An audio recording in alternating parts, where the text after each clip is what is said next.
Hello everyone. इस new lesson में हम कस्टम शेल्फ के बारे में जानेंगे। कस्टम शेल्फ का इम्पोर्टेंस क्या है, उसको हम कैसे क्रिएट कर सकते हैं और हमारे हिसाब से कैसे उसको कस्टमाइज़ कर सकते हैं। चलो स्टार्ट करते हैं। फर्स्ट ऑफ ऑल, हमें कस्टम शेल्फ की ज़रूरत क्यों पड़ती है?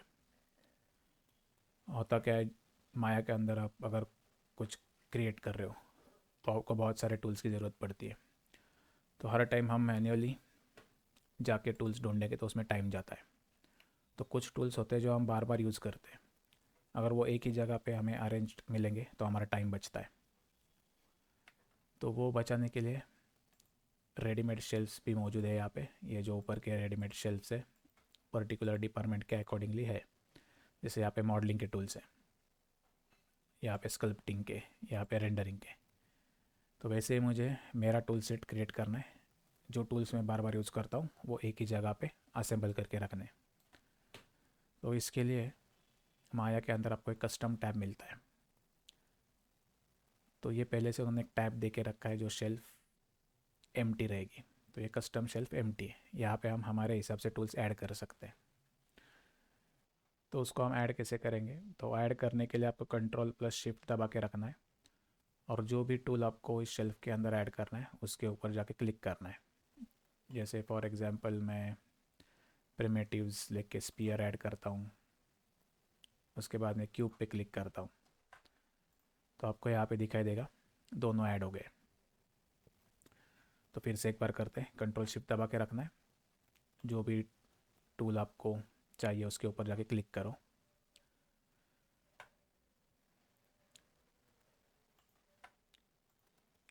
अब ये गलती से होम का आइकॉन यहाँ पे आ गया, टूल यहाँ पे सेट हो गया, ये मुझे नहीं चाहिए।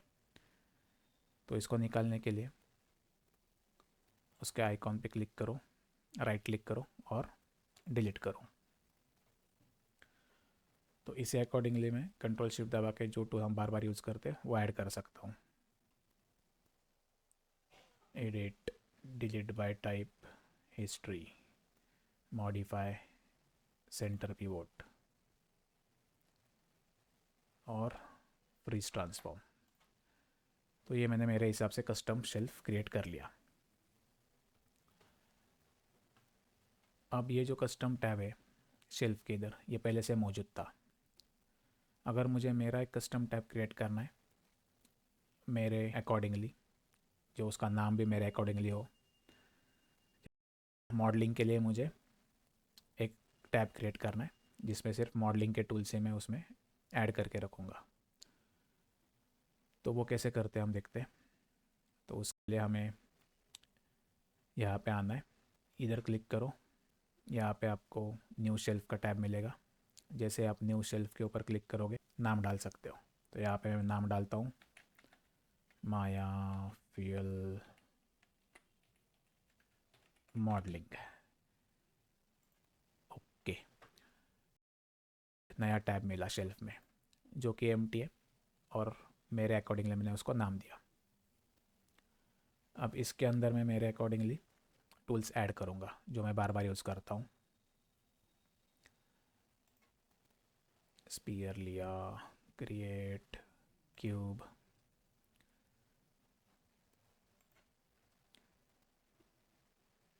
फिर वही modify, freeze transform, modify, centre pivot, edit, delete by type, history. उसके बाद कुछ एडिटिंग टूल्स जैसे average vertex, bridge, edge flow. तो ऐसे मैंने ऐड किए मेरे हिसाब से जो टूल्स मुझे चाहिए वो।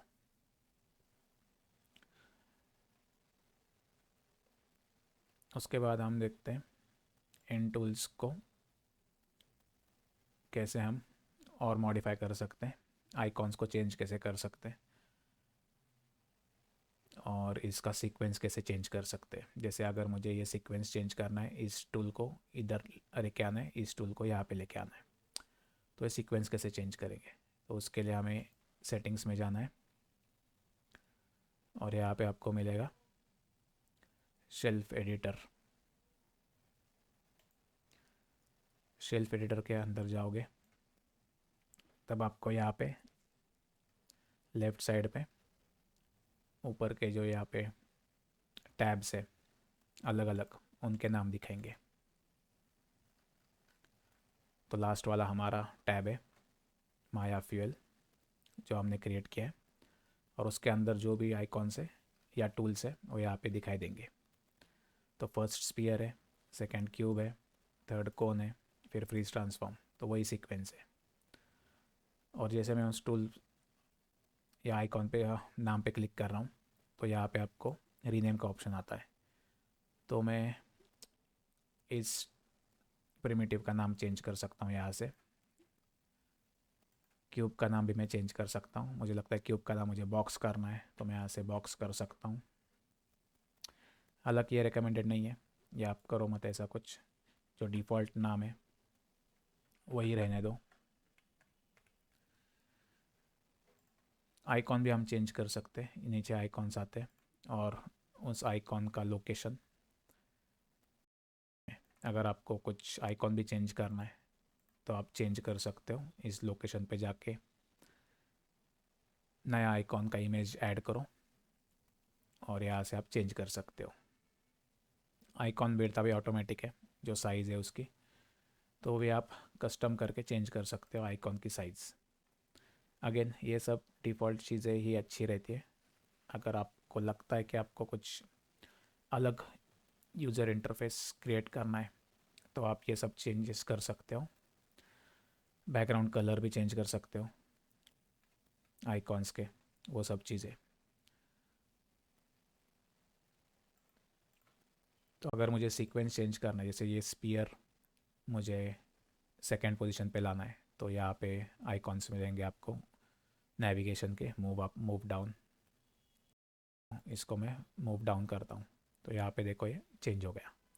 वैसे मैं उसको और डाउन करूँगा तो स्पीयर लास्ट आ गया। जो फिर हिस्ट्री का है वो मुझे चेंज करना है तो वो हिस्ट्री का फर्स्ट हो गया। वैसे फ्रीज ट्रांसफॉर्म मुझे हिस्ट्री के बाद चाहिए और सेंटर पिवोट उसके बाद,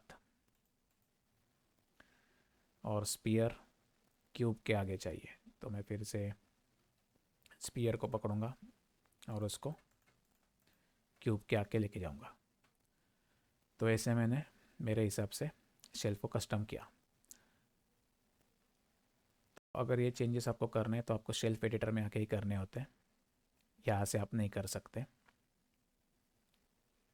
अब इसको हम क्लोज करते हैं। अगर आपको इस स्पीयर के एट्रीब्यूट्स को कंट्रोल करना है तो इसके ऊपर आप डबल क्लिक कर सकते हो, तो उसके ऑप्शंस यहाँ पे आ जाते हैं। तो किसी भी आइकॉन के ऊपर अगर आप शेल्फ से डबल क्लिक करते हो तो उसके एट्रीब्यूट्स में आप जाते हो।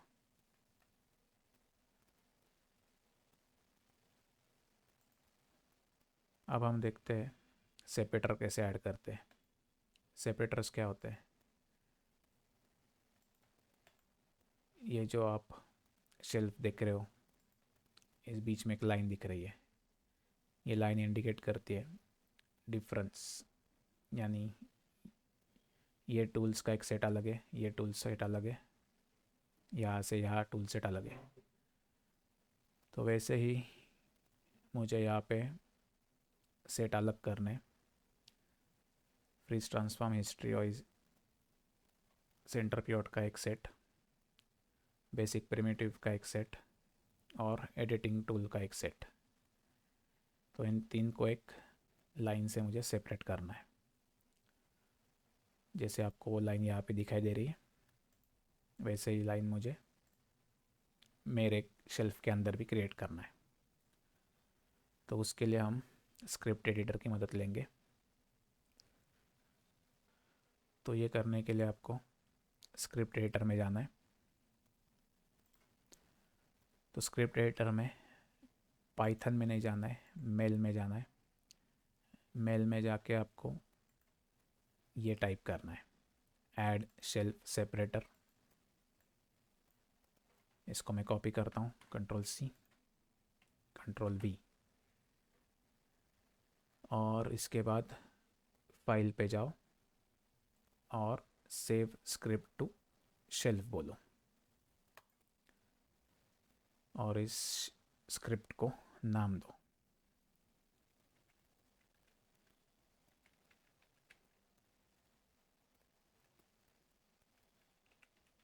सेपरेटर करके नाम देके ओके करो। जैसे मैंने ओके किया, यहाँ पे एक सेपरेटर करके आपको आइकॉन मिला। अब वो सेपरेटर ऐड करने के लिए इस आइकॉन पे आपको क्लिक करना है। तो कितने मुझे सेपरेटर चाहिए उतनी बार मैं क्लिक करूँगा, जैसे 3 चाहिए। उसके बाद इन सेपरेटर को हम अरेंज करेंगे। तो हम मैन्युअली अरेंज नहीं कर सकते, तो इनको अरेंज करने के लिए अगेन हम हमारे नेविगेशन टूल यूज़ करेंगे शेल्फ एडिटर के अंदर ये वाले। तो हमारे कस्टम टैब में जाओ, सेपरेटर को ढूंढो। जैसे ये सेपरेटर 1 2 3 4 5 और ये वाला जो है वो आइकॉन है, यहाँ पे दिखाई देगा। तो सेपरेटर 1 को पकड़ के मैं इसको मूव करता हूँ। 1 2 3 4 5 6 7, यहाँ पे देखो ये इधर चला गया। वैसे ही सेपरेटर 2 को पकड़ता हूँ और इसको भी मूव करता हूँ, और सेपरेटर 3। तो इस अकॉर्डिंगली मैंने मेरे टैब में सेपरेटर्स ऐड करके ग्रुप्स क्रिएट किए हैं। और एक बात ध्यान में रखना है, जब भी आप माया बंद करके स्टार्ट करोगे तो ये सेपरेटर काम नहीं करेगा। आपको फिर से जाके स्क्रिप्ट एडिटर में स्क्रिप्ट डालनी पड़ेगी और एग्जीक्यूट करके ये सेपरेटर ऐड करना पड़ेगा। देखो अभी भी वो काम नहीं कर रहा है, जैसे मैं उसको क्लिक कर रहा हूँ वो एरर दे रहा है। तो ये स्क्रिप्ट काम नहीं करेगी। आपको फिर से यहाँ पे जाके file save script to shelf बोलना है, नाम डालना है। अभी मैं कुछ अलग नाम डालता हूँ, ओके करो। तो यहाँ पे वो आ जाएगा और फिर से क्लिक करो। तो एक बार में जितने चाहिए उतने सेपरेटर लेके रखो। होप आपको ये समझ में आया है कि हम कैसे कस्टम शेल्फ क्रिएट कर सकते हैं हमारे प्रेफरेंस के अकॉर्डिंगली। Thank you.